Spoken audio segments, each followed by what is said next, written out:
Hey, welcome to another edition of the Baco Motorsports Power Hour. I'm Mike Griffith, longtime motorsports writer for the Bakersfield Californian, apparently here by myself again, abandoned by all. So, Louis Amestoy, he can't talk, but he's got his stuff here like he was going to be in here, but you can't hear him anyway, so that's just as well. Heard Jason Galvin was going to stop by. Don't see Jason Galvin either. Yeah, that's it. Empty seats. That's what we've got here at the Baco Power Hour. So, anyway, we got had a big weekend of racing locally last weekend out at Kern County Raceway Park. Steve Hughes is going to be in a little later to talk about that. The Winter Showdown, SRL Winter Showdown, and Bubba Pollard from Georgia went home $40,000 richer. Not a bad haul to come out west for that. Anyway, this is our third season. We've been covering racing for forever, longer than I've been alive, back to the early 1900s. Season 3, show number 3. Racing covered right, of course, by the Bakersfield Californian, because we've been doing it so long. Even people before me were actually covering races, so hard to believe. Anyway, the Grumpy Griff Award, selected weekly. We might start that this week. We haven't quite got our page going in print yet, but you're not supposed to irritate me, so Lewis will never win. And you have to be kind to goats, because I used to be a goat farmer, and I still got a few leftover goats. So anyway, here we are. We're going to have the Fast Trip All-Area Motorsports team this fall. We had it last year. Over 50 drivers qualified for that. 3 wins at an oval track. We've already got some drivers with 2 wins already.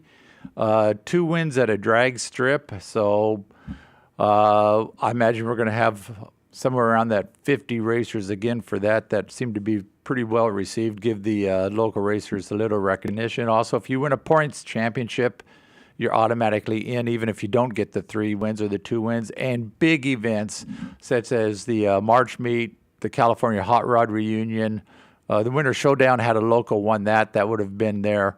Lewis likes to say there needs to be good behavior, but come on. That would leave him out as well. So, look who walks through the door. Anyway, there's some NASCAR racing this weekend at Atlanta Motor Speedway, the Sprint Cup race there.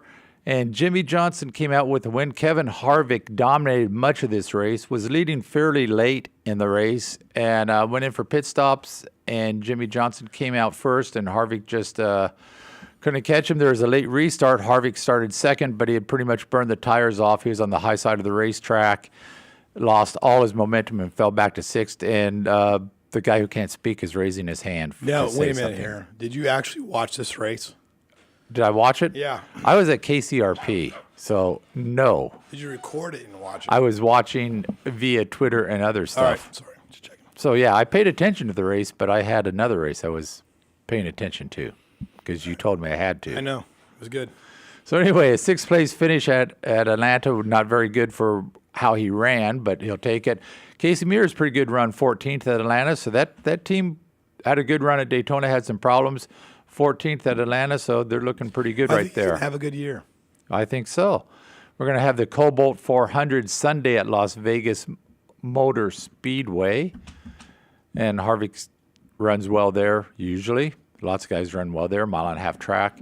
The Xfinity race at Atlanta last weekend, Ryan Reed looked to be having a top 10 finish, had some problems. He had a speeding penalty in the pits. So he ended up being 17th, so take that, walk away from there, and go on to the next one. Doesn't he? He just seems to be stuck. Yeah, it's every like week we do this over the last 2 years. Even when you have a good finish going and you think you're going to be in the top 10, something happens and you're back to that, plus or minus the 15th area.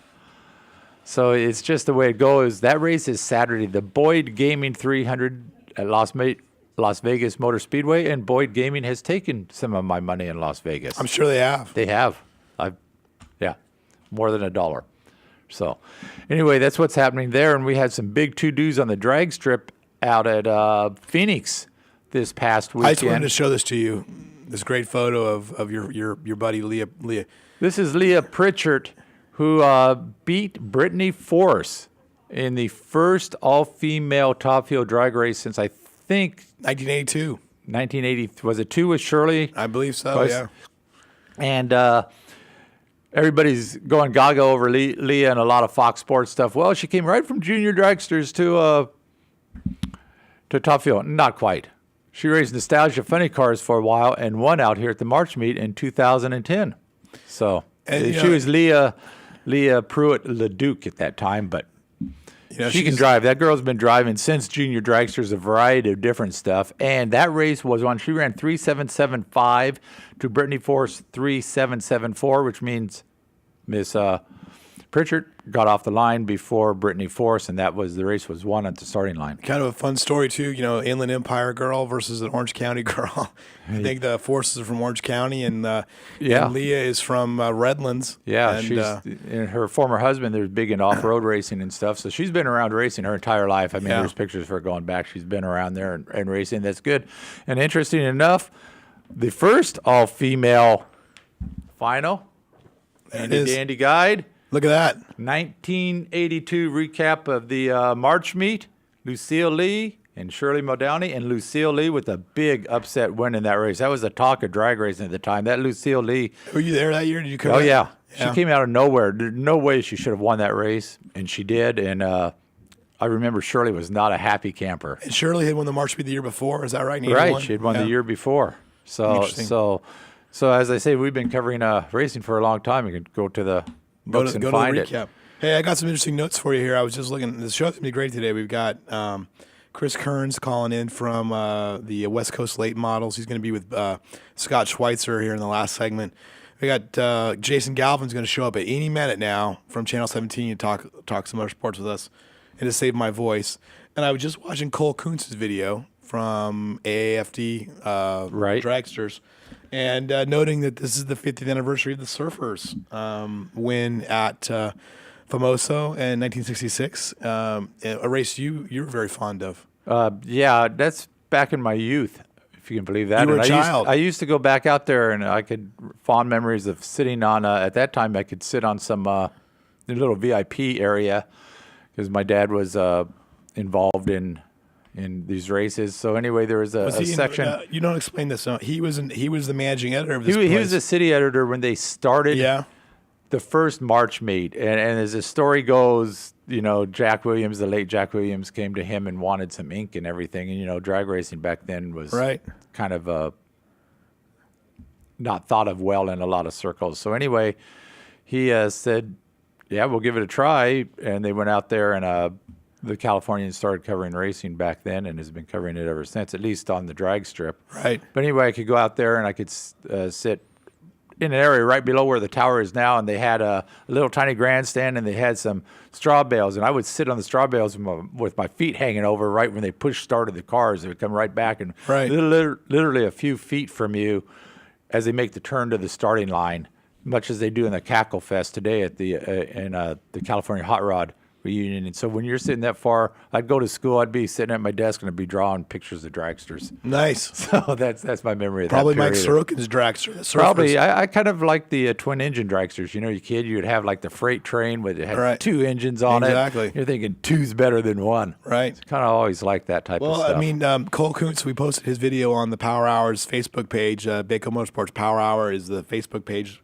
And he's talking about Sorokin and the legend of the conception of Adam Sorokin, his son. But they're going to do some kind of Mike Sorokin Award at the March meet. And he was talking a little bit about, that the Top Fuel is going to have, an 8-car show. And the 14 cars will probably show up, and how difficult it's going to be to get into that show. Which is good, because it hasn't been difficult in the past. I mean, I was sitting out there last year basically saying this is kind of a joke because you didn't really have to qualify to get in. Right. You show up to the starting line, hit the throttle, go 60 feet, shut it off, and coast through the lights in 14 seconds, and you're in the show. Well, this year you're going to make your qualifier. Also in an 8-car field, and he's going to be calling in during the Famoso segment, is John Kegley, a local guy who's a partner with another local man and Dan Hicks out of Oregon on a fuel altered. And there will be about 14 of those competing for a spot in the 8-car show. And they've won the last two. Look who just showed up. Hi, everybody. Jason doesn't like fuel altereds. I like fuel altereds. Oh, see. He likes racing. We were just talking. I actually saw him Mike's in trying the. to put words in my mouth over here. I just got here. He I'm was already actually out at KCRP. He did. Yeah, he was Will out you there on his day off. Are you going to go to the enjoying March races. meet? Yeah, I will. I'll be up there. Yeah, I'm coaching a little league baseball team. Opening day is Saturday at 11. So hopefully, Coaching a little as soon as that's over. Coaching yeah. a little league baseball team. That's kind of cool. Yeah, it is. Yeah, myself and Kevin Charette, the morning weather person Really? over at our station. Kevin's Oh. the head coach. I'm teaching him how to do his job. So Nice. That's good. Nice. it's good. Yeah. That was good. Now that the gang's all here, I see Steve Hughes out in the wings, so I think we'll go to a break here and come back with the Kern County Raceway Park segment and back in a few minutes.